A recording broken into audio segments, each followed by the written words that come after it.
Hai Sobat Pintar, balik lagi bersama saya Chris di Duit Pintar.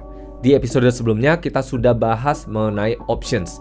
Di episode hari ini kita akan bahas yang lagi panas dibicarakan, yaitu binary options. Kita akan bahas mengenai binary options, gimana cara transaksinya, apa saja hak yang bisa kita dapatkan, gimana strategi yang sering dijalankan, dan tentunya yang paling penting yang Sobat Pintar mungkin ingin tahu, apakah ini adalah instrumen keuangan yang adil ataupun sesuai dengan yang kita harapkan. Dan yang tentunya yang terakhir, saya akan simpulkan semuanya agar Sobat Pintar menjadi lebih jelas mengenai binary options. Ikuti episode ini hingga habis ya. Episode hari ini disponsori oleh rekeningku, Indonesia Cryptocurrency Marketplace. Link pendaftarannya di kolom deskripsi ya.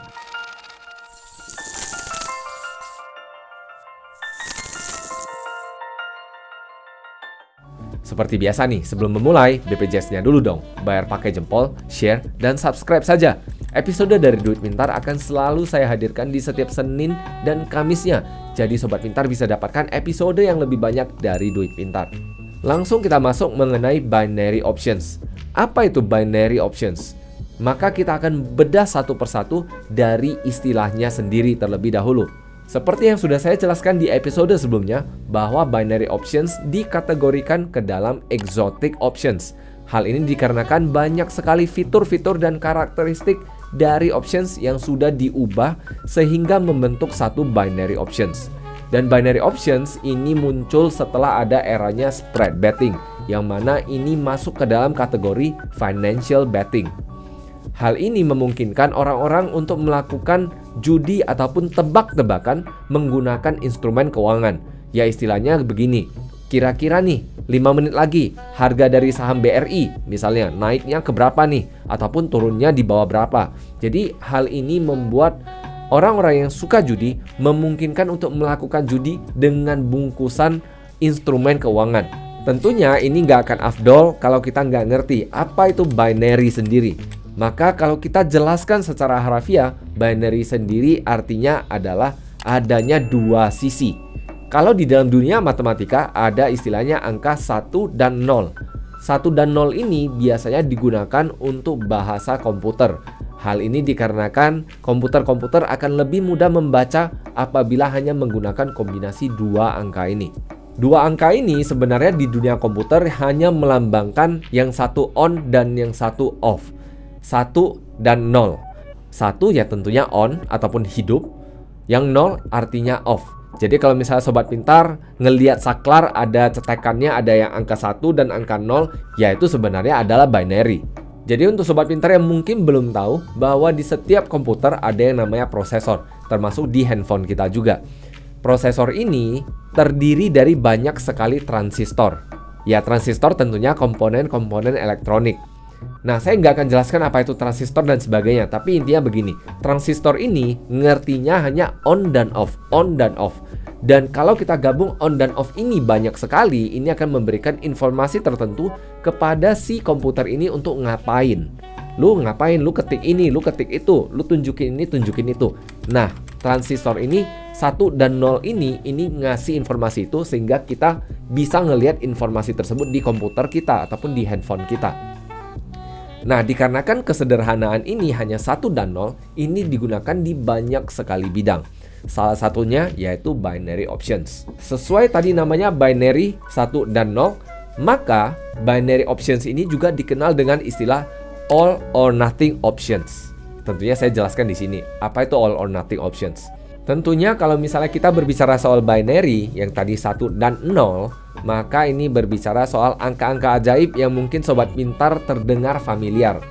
Misalnya nih, handphonenya kapasitas 64 GB, 128, 256, 512, 1024 dan sebagainya.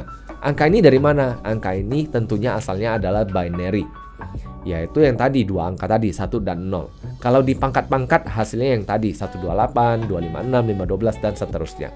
Berbicara soal options, maka options pada umumnya karakteristiknya jauh berbeda dari binary options. Karakteristik options pada umumnya singkatnya adalah kita memiliki hak beli dan hak jual yang tadi. Tentunya kita memiliki risiko, risikonya ya tentunya hilang, habis. Namun potensi keuntungannya jauh berbeda dengan binary options. potensi keuntungannya kita tidak ketahui karena bisa dikatakan tanpa batas, kecuali put options ada batasnya. Yaitu kalau untuk put options, tentunya batasnya adalah hingga underlying asetnya ke angka 0. Itu adalah batasnya. Kita akan jelaskan lebih mendalam mengenai cara hitung-hitungannya nanti ketika kita bahas mengenai strategi dari American Style Options. Kalau di binary options sudah jelas. Kalau kita untung, kita untungnya nggak sampai 1. Kalau kita rugi, ruginya rugi semua. Makanya ini sesuai dengan namanya all or nothing options, 1 dan 0. Walaupun belakangan ini ada sih beberapa broker yang menyediakan komisi yang lebih murah, sehingga yang dulunya katakan kita hanya bisa mendapatkan keuntungan 80% dari yang kita taruhkan, sekarang mungkin bisa jadi 90% ataupun sedikit lebih banyak. Tapi ingat, tetap tidak 1:1. Dibandingkan dengan American Options, ini jauh berbeda, bumi langit kalau saya katakan. Pastikan Sobat Pintar sudah subscribe dan nyalakan loncengnya, jadi Sobat Pintar bisa ikuti nanti di episode berikutnya. Satu hal penting yang harus kita pahami ketika kita bertransaksi binary options adalah cara bertransaksinya. Siapa yang kita lawan? Cara mainnya gimana? Aturan mainnya gimana? Ini istilahnya begini. Kalau kita main bola, kita nggak tahu cara nendang bolanya, kita nggak tahu aturannya gimana supaya menang dan gimana kita bisa kalah, gimana kita bisa menang main bola. Tentunya harus kita ketahui dulu, baru kita bisa perbaiki diri sendiri. Nah, dalam hal ini di binary options tentunya kita harus ngerti siapa lawan kita. Lawan kita tentunya adalah si brokernya sendiri. Apakah salah? Sebenarnya enggak. Namun tentunya kita harus pahami maksudnya seperti apa lawannya si broker. Seluruh transaksi di binary options dikategorikan dalam kategori OTC ataupun over the counter. Over the counter ini singkatnya adalah setiap perusahaan berhak untuk nentuin harganya sendiri. Dalam hal ini tentunya harga dari si optionsnya sendiri. Tentunya dikarenakan binary options, harga optionsnya ini sudah fix, maka ada harga lain yang boleh ditentukan oleh si brokernya ini, yaitu harga naik turun instrumennya. Tentunya setiap perusahaan dalam hal ini ingin menjadi kompetitif dalam persaingan binary options, dalam persaingan dunia broker. Dan untuk kompetitif ini, maka mereka biasanya mereka akan ngeset satu jarak tertentu maksimal deviasi ataupun maksimal penyimpangan harga mereka terhadap harga yang terjadi real di pasaran. Singkatnya begini, ketika kita berbicara soal kita bertransaksi di broker yang bertransaksi OTC ataupun over the counter, mereka akan mengambil harga tertentu dari berbagai vendor ataupun berbagai penjual harga. Nah, penjual harga ini ataupun market data vendor ini tentunya akan kasih harga-harga terbaru dari berbagai sumber yang mereka dapatkan. Nah, biasanya perusahaan-perusahaan seperti ini mereka akan menggabungkan harganya, mereka akan ngasih harganya ke klien. Nah, problemnya adalah kalau misalnya transaksinya perusahaannya tidak bisa mendapatkan keuntungan secara sportif, maka sering sekali perusahaan OTC ini akan melakukan hal-hal yang curang untuk memenangi kompetisi ini, untuk memenangi transaksi terhadap klien mereka. Apalagi belakangan ini ada desas-desus bahwa dicurigai ada bagi untung antara perusahaan dengan si afiliasi, yaitu 70%. Dan ini angka yang sangat besar sekali menurut saya. Tentunya dengan adanya kondisi seperti ini, tentunya si afiliasi-afiliasi ini ada potensi untuk memberikan informasi yang mungkin tidak benar. Dalam hal ini menurut saya lebih cenderung perusahaannya yang bermain curang. Bermain curang dalam hal ini tentunya dengan banyak sekali yang dibagikan ke afiliasi ini, maka yang bisa dilakukan oleh perusahaan adalah main curang, yaitu misalnya 1 detik ataupun 3 detik sebelum penutupan ataupun expiration dari si options ini, maka digantilah harganya. Dilihat siapa yang lebih banyak bet untuk naik ataupun bet untuk turun. Kalau yang bet untuk naik lebih banyak, maka dibuatlah harganya lebih turun. Kalau banyak yang bet untuk harganya turun, maka dibuatlah yang naik ini untung. Ini adalah hal yang sering terjadi, terutama untuk perusahaan-perusahaan yang kehabisan akal untuk mencari keuntungan. Maka kalau misalnya sebagai afiliasi kita nemuin perusahaan-perusahaan demikian, ya saran saya sih hindari aja. Berarti kan kalau misalnya kita ikuti perusahaan demikian, nasabah-nasabah yang kita ajak merugi, ya sebenarnya sih kita ada beban moral. Itu yang paling penting menurut saya. Karena kalau kita nggak bisa pertanggungjawabkan ini, ya ini agak sulit nantinya. Apalagi kalau kita berbicara soal binary options, nggak jarang nih nasabah-nasabah transaksi dengan transaksi chart di bawah 1 menit atau dengan grafik harga di bawah 1 menit. Yang artinya plus minus 1 menit aja kita udah tahu nih hasilnya seperti apa. Dan ini sebenarnya nggak sesuai dengan kaidah investasi maupun trading. Ini lebih cenderung ngarah ke judi, yaitu jangka waktunya pendek. Daripada judi seperti itu, menurut saya sih mending langsung ke kasino. Tapi kalau nggak ada kasino, ya udah tahankan lah. Lagian pun judi kan nggak sehat untuk keuangan kita. Kalau memang itu have fun ya terserah. Tapi kalau menurut saya sih kalau bisa dihindarin. Lalu strategi yang biasa dilakukan oleh para pengguna binary options ini adalah strategi kompensasi. Strategi kompensasi ini singkatnya adalah persis dengan yang saya katakan di episode sebelumnya ketika saya jelaskan mengenai robot, yaitu strategi martingale.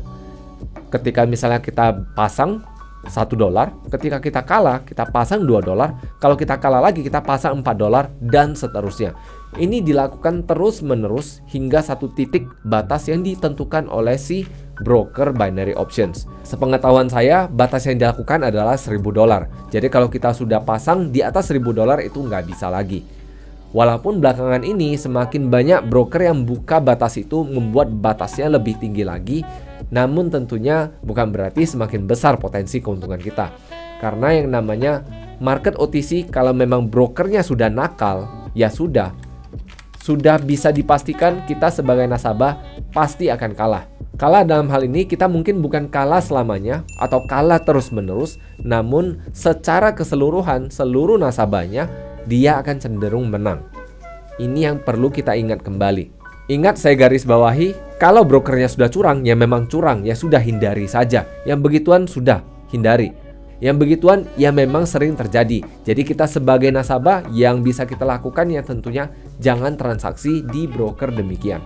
Dan sesuai di penjelasan yang sebelumnya ketika saya jelaskan mengenai options, maka kembali kita ingat bahwa options ada memiliki dua jenis hak, yaitu hak beli dan hak jual, call options dan put options. Dalam hal binary options, dua-duanya itu nggak ada. Jadi nggak ada istilah nanti ketika jatuh tempo kita punya hak beli ataupun jatuh tempo kita punya hak jual. Di sini nggak ada. Yang terjadi adalah kita hanya nebak nih. Sekarang saya beli nih, maksimal 1 menit ke depan harganya naik apa turun. Dan ini yang sebenarnya membahayakan karena menebak satu aset dalam waktu yang sangat pendek ini sangat rawan manipulasi.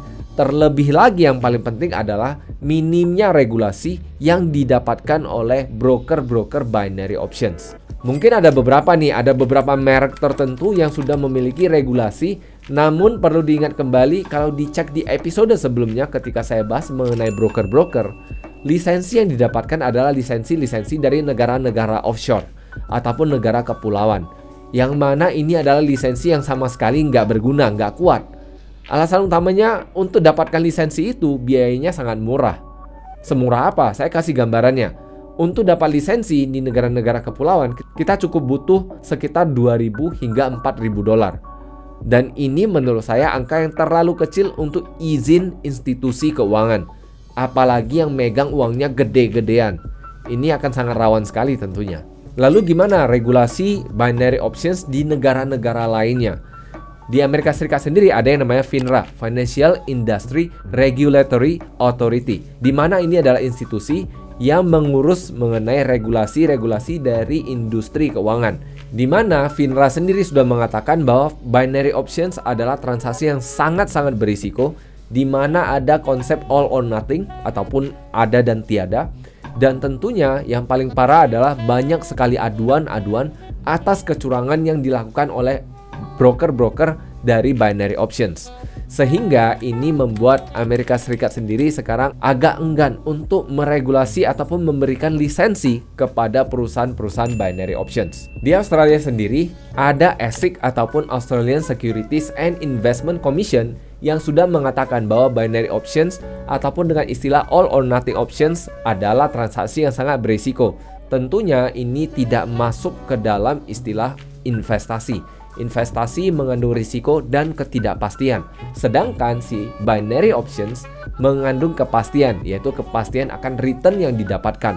Sehingga ini jatuh ke dalam kategori financial betting.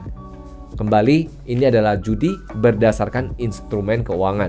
Jadi balik lagi, Pertanyaannya adalah, apakah binary options ini adil? Apakah dia sportif? Apakah ini sesuai untuk kita transaksikan? Ini menurut saya ya, tapi boleh juga nggak ditelan bulat-bulat. Boleh juga ditelaah dulu. Tentunya ini yang lebih saya himbau untuk dilakukan. Ditelaah, dipahami, kemudian baru dilakukan kesimpulan. Menurut saya, broker binary options pada umumnya masih menggunakan cara lama dalam mengoperasikan OTC, yaitu dengan cara yang tidak sportif. Yang mana ini sering dilakukan oleh perusahaan-perusahaan yang mengoperasikan secara OTC dan memanipulasi kliennya. Alhasil adalah mereka harus jor-joran ngasih duit banyak-banyak kepada si afiliasi supaya si afiliasi bisa mendatangkan duit lebih banyak dari nasabah-nasabah baru. Nasabah-nasabah lama kebanyakan mereka akan capek, emoh, dan gak mau lanjut lagi. Akhirnya yang terjadi adalah banyak sekali nasabah-nasabah lama yang komplain dan ingin uangnya kembali karena merasa dicurangi.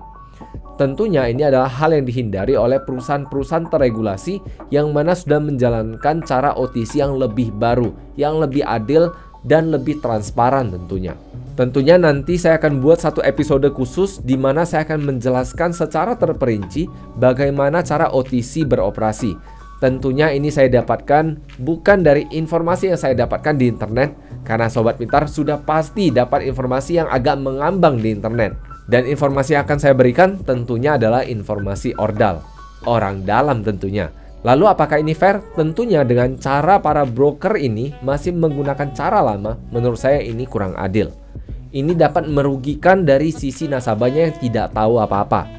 Kemudian dari sisi lain yang menurut saya sangat penting, yaitu dari sisi risiko dan potensi keuntungan. Risiko yang didapat adalah 100% dari taruhannya, risiko keuntungan hanya 80 hingga 90%. Bahkan nggak 1:1. Jadi ini tentunya nggak adil bagi si nasabah. Jadi untuk menyimpulkan episode hari ini, binary options nggak memberikan kita hak untuk beli ataupun hak untuk jual layaknya options. Dan binary ini sesuai dengan namanya terdiri dari angka 1 dan 0. Kalau di dalam komputer yaitu on dan off.